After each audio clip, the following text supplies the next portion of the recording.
Welcome to Superstitions and Traditions. I'm Kristen, and today we have Ray back. How are Hi, you? I'm good, thanks. How are you? I'm good. So you have a brand new book out last week, right?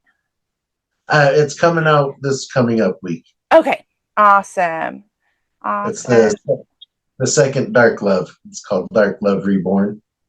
I love it. All right. I will have to check it out. And I can't wait to read it. So far, I have all of them. Oh, nice, nice. And my kids love them too. So my Do daughter they? tells me she's in her spooky era. Well, I appreciate it. So, all right. Well, today you are joining us for Am I the Asshole Historical Edition. So we are going to talk about Eugene Jacques Bullard. Are you ready? Let's go. All right.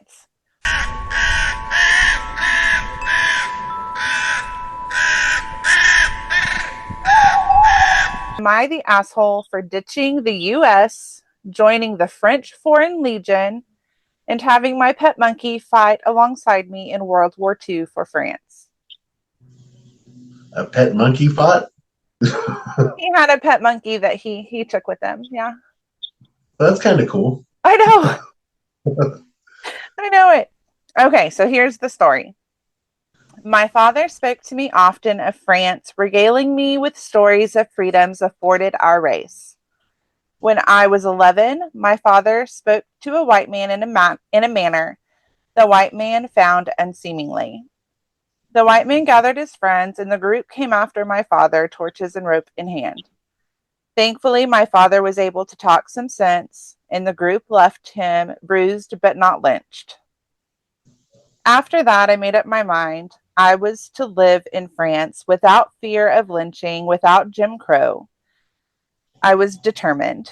At only 11, I set out on my own from my home in Columbus, Georgia, eager to cross the ocean. I joined a band of British gypsies and traveled through Georgia with them, earning my keep and a bit extra. They told me how Britain was as France, blacks and whites sharing space and living as equals, as if their skins were the same color. My new friends had no plans of returning to Britain, so I set out on my journey and found work as a jockey at the stables of the Turner family. Knowing it was time to cross the ocean and begin my new life, I found my opportunity in Virginia. A German ship. I stowed away until the ship reached port in Scotland. I did jobs during my travels to London. Once I settled, I trained as a boxer under Dixie Kid and performed slapstick comedy in the troupe of Bill Davis. Dixie Kid arranged a fight for me in Paris, and I was finally home. I boxed and entertained for a few years before France was in World War One. I had to help defend my country, so I enlisted right away. They had a branch of their military for immigrants, the Marching Regiment of the Foreign Legion. After training at only 20 years old, I was operating a machine gun in combat in northern France. In November of 1915, I was severely injured but alive. Only about 3,500 of us in the once 21,000 Foreign Legion survived. I was allowed to transfer to the Metro French Army 48th Infantry Division. I was awarded the Croix de Guerre for my bravery. While recovering, I learned to fly so I could join the French Air Service. I received my pilot's license on May 5th, 1917. I joined the Lafayette Flying Corps and was promoted to corporal. I was active as an air gunner in nearly 24 missions. My pet monkey liked to fly with me. When the U.S. entered the war, I requested to transfer to the U.S. Army Air Service. I wasn't accepted. They only allowed white pilots. The U.S. government convinced the French government not to let me fly. I opened a nightclub and an athletic club. I learned other languages and met many famous Americans who performed at my club, such as Langston Hughes, F. Scott Fitzgerald, Louis Armstrong, Josephine Baker, and Baby Dodds. I had a couple of prize fights in Egypt. I got married. I had a few kids. A few years before World War II, my wife left us, and I kept our two daughters. My nightclub was popular, known all over Europe. I spoke German, so at the start of World War II, used my club to spy on the Germans for the French government. And in 1940, the Germans invaded France, and I volunteered again. I was wounded again and nearly captured, but escaped to Spain. I was sent to the US to a hospital in New York. I stayed in the US, and the French government sent my daughters and enough money in a settlement I could buy an apartment in Harlem. My nightclub was destroyed in the war. My French fame didn't travel to the US with me. I worked odd jobs, sometimes with my friend Louis Armstrong.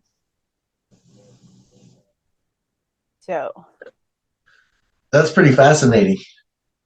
Could you he imagine lived crossing? a life. Could you imagine crossing an ocean at 11 years old? No, I think by the time he actually got on the ship and made it to Scotland, he was 16. He traveled with the British Gypsy band for several years and was disappointed to learn they had no intent on returning to Britain. So he had made it into Virginia. He liked horses. He ran across a family that had a horse farm and raced them and ended up working for the Turner family. And he was a jockey for them. So he rode horses and opportunity presented and he jumped on a German ship, a cargo ship, and stowed away and made it to Scotland. So, Those people that came before us were pretty tough. oh yeah. Stowing away on a German ship, that's some bravery. Uh-huh. At 15, 16 years old. I mean, I'm 41 and couldn't imagine. But he received 14 medals from the French war medals from the French government for his bravery. He was also one of the 3 chosen in 1954 to light the eternal flame for the French tomb of unknown soldiers under the Arc de Triomphe. Oh, wow. So he went back to France for that. But his daughters were grown. They were settled in the US and they had no desire to move back to France, even though he did. He would have loved to have stayed, but he wanted to be close to his kids, so he came home or came back. Well, that's definitely understandable. Yeah. He was a very brave, very brave man. Wow. Uh-huh. Yes. He was known as the Black Swallow of Death. Oh. In the military. His troop or battalion or of flying, the French Air Force flying battalion was known as the Black Sparrows. Or was known as the Sparrows, and he, because he was black, was the Black Sparrow. That's a cool nickname, Black Sparrow of Death. Yeah, yeah. His missions were fairly successful, so he got that. What else? I have lots of notes about him. Oh, his monkey. He had a rhesus monkey named Jimmy. While he was on leave, he somehow purchased a monkey. When he was during World War I, while he was in the French troop, he was on leave and came across the monkey and bought the monkey and kept the monkey tucked in his jacket while he flew the airplane. Well, that's a brave monkey too. A brave, yep. They did not award the monkey any medals, but maybe they will one day recognize the monkey's service. He should have got something. I know. It's what I said. Poor monkey. They just completely forgot him. So when he came back, he was injured. France was occupied by Germany. So he wasn't, he was shot down over France. And he managed to escape without getting captured by German soldiers. He made it into Spain, who at that time was neutral. And because he was American, they sent him to the US to recover from his injuries in a military hospital in New York. Okay. So that's how he ended up there. And he couldn't go. I mean, he could have gone back to France, I'm sure, but at that time it was under German occupation. So rather than him go back there, they sent his daughters to him. His livelihood was gone. His club was destroyed in the war. He really had nothing. Once his daughters were here, had nothing to go home to. So he was going to have to start all over, and chose just to start all over here. He worked odd jobs. When he passed away, he was an elevator operator. Oh, really? Yeah, had lots of just little jobs here. He did every once in a while travel with Louis Armstrong as a translator. Oh, okay. Because he spoke so many different languages, he could help him with interviews and things like that. Oh, wow. And they maintained their friendship. He was relatively obscure here. Nobody really knew of all of his accomplishments or how incredible this man was until 1959. Somebody heard his story and word got out, and he was interviewed on the Today Show, December 22nd, 1959. Oh, wow. So Nice. that was the only real time he was acknowledged in the U.S. for his service. So Well, was that wasn't a great time for the U.S. No, it wasn't. It was not. He died October 12th of 1961. He was 66 years old, and he died of stomach cancer. Oh. And 33 years after his death, the U.S. Air Force appointed him a second lieutenant and acknowledged his service. Oh. But it took him long enough. But... Yeah, it was. So 33 years after 1961 would have been 94. He'd been trying to get into the U.S. Air Forces since World War I, and they finally let him in 1994, 33 years after he died. So, that doesn't even make sense to me. Have you ever heard of a channel, Mr. Ballard?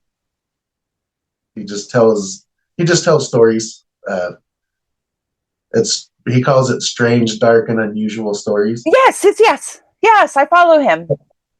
One of them he tells is he's talking about an American soldier. It was during World War One, I think, but he had sights on a German soldier. Didn't want to kill him, let him go. Found out later it was Hitler. That's the story Mr. Ballin told us. Oh, wow. So that's pretty nuts that like it was close to not happening. Yeah. I mean, that is all throughout history. One tiny little change or, 10 minutes difference, and history would have been completely different. But it's all there to teach us something too. So yeah, as long as we learn it, I think. All right. Well, I appreciate you joining me. Well, this guy wasn't an asshole. No, definitely not. Definitely not an asshole. There was a couple assholes in the story, but he wasn't one of them. I agree. No, he was a neat man. I mean, all of the